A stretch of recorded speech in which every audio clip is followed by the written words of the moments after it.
Alright, ladies and gentlemen, I'm here on the show, and I'm here to talk about some NFL news. We're going to get into it here.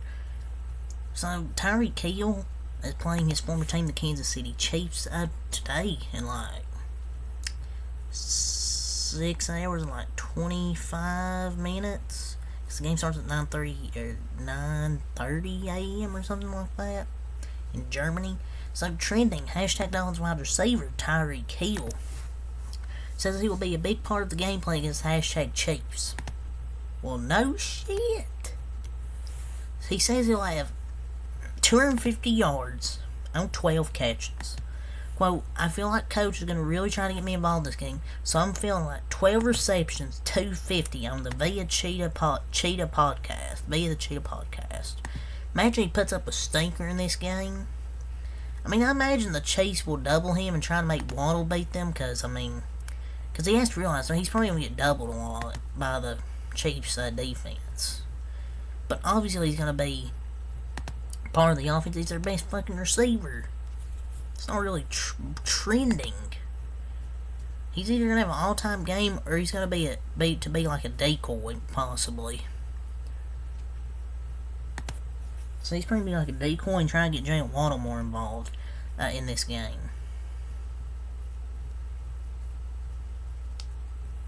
So tonight, there was a report earlier in the day that 21 scouts from 15 NFL teams are attending the USC Washington game in person to watch the Caleb Williams and Michael Penix battle from tonight, which I recapped the game. Go watch that recap.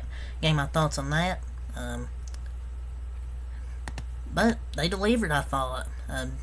Caleb Williams with 4 total touchdowns, Penix with 3 total touchdowns, and Dillon Johnson with 4 rushing touchdowns, 267 total yards. 2 great quarterbacks. But Dillon Johnson was incredible in this football game.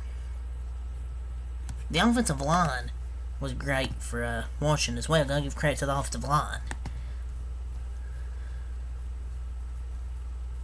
The defense, though, wasn't really good. But, yeah, both quarterbacks I thought delivered in front of these NFL scouts. And Dillon Johnson as well. Just a great game between two. Can't really say USC's a great team. But yeah, that's really all I'm saying about that. So into my news regarding Matt Stafford and regarding his status on the Packers game on today. So breaking, hashtag Rams QB Matthew Stafford is unlikely to play against hashtag Packers on week 9, and quote, the plan is to start Brett Rypien per at Rap Sheet and at Tom Pelissero.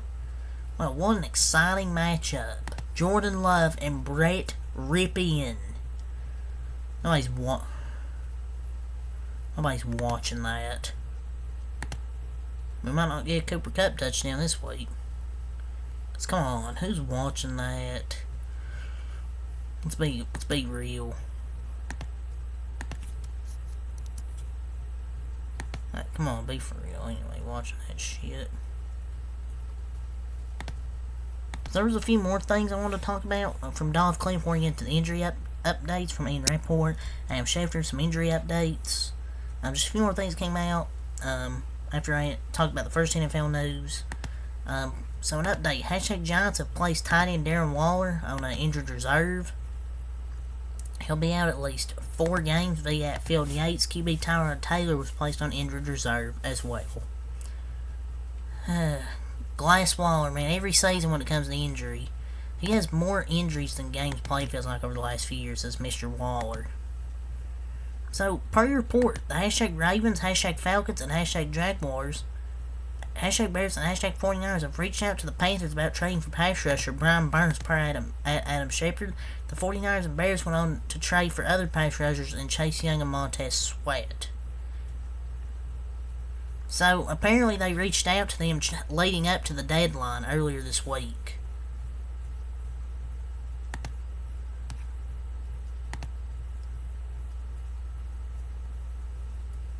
So, man, Burns on the Jags would have been insane.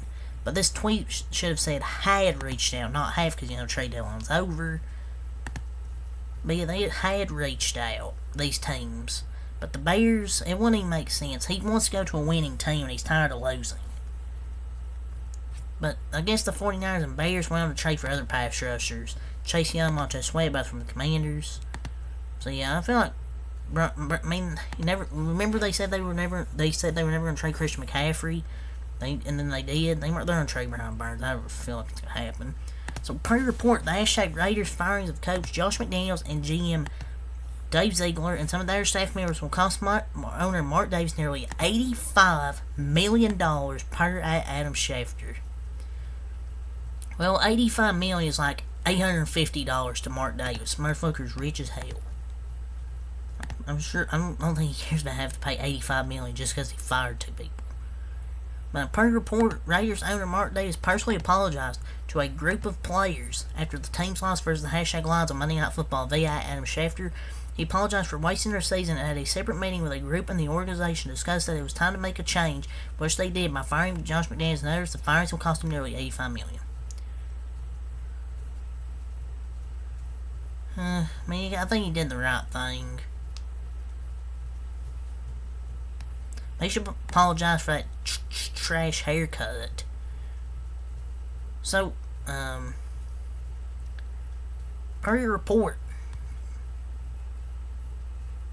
the hashtag Jets indeed tried to trade for hashtag Raiders wide receiver Davante Adams, in hopes to reunite him with Aaron Rodgers prior to Adam Schefter. It was also previously reported that elsewhere that the Jets were looking at Mike Evans as well. Well, I didn't expect that, but I feel like this is old news, honestly. I don't think this is just kind of some recent. I think it's kind of old news, honestly. But, whatever. So, the lowest passer rating allowed by safeties in the league. I'm not going to go over ratings and teams like that, because I'm not going to waste 2 minutes talking about that. Kirby Joseph, Rudy Ford, Kyle Hamilton, Rodney Thomas, Julian Blackman, Jam Stone, Rayshon Jenkins, Jason Pennick, Quentin Lake, and Talona Hufanga. Okay, we have a few who's here. Rodney Thomas. Who? Jason Pennick. Who? Quentin Lake. Who? We have 3 who's here. Come on, want to talk about that was go who, and who. Who? But yeah, now let's get into some injury updates here. I don't think there's any from Ian Rappaport yet. Which, I mean, they probably won't come out till like 4 o'clock or something, because I don't know why they wait so fucking late to do that. But nothing from Ian Rappaport. Go to Adam Schefter, see if we have some injury updates from him.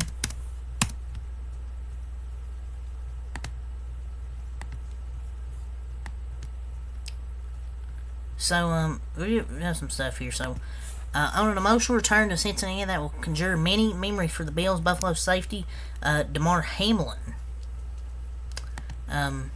is not expected to be active Sunday night versus the Bengals. Per league sources, is not unusual nor unexpected, as Hamlin has played only 1 game so far this season versus Miami when Buffalo safety Jordan Poyer was injured. With Hamlin, it's currently a numbers game. He currently backs up Buffalo's top 4 safeties: Poyer, Mike Hyde, Taylor Rapp, and Cam Lewis. Well, I mean, not surprised.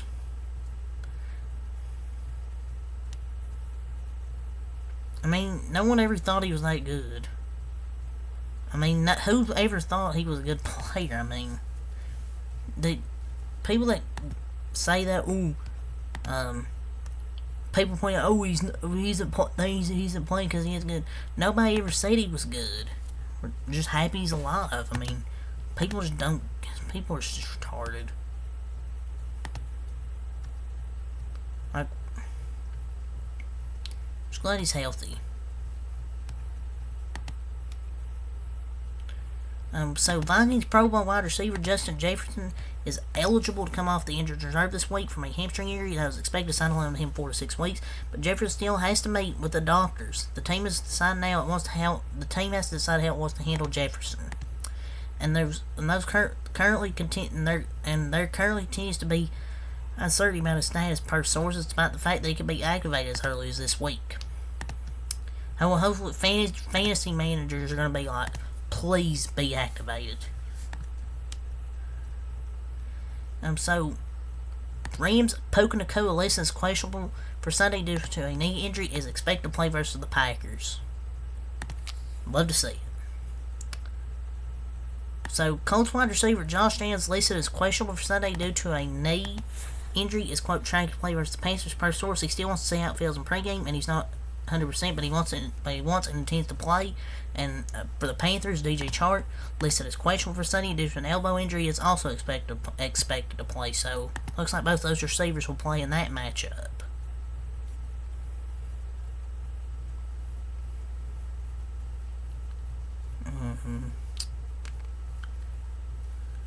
That's more news here. I think that's it, or at least few updates there. There'll probably be more when it gets to like 4 a.m. and I don't really stay up till that late because I'm going to go to sleep. But yeah, it's all the NFL stuff. So yeah, until next time, peace.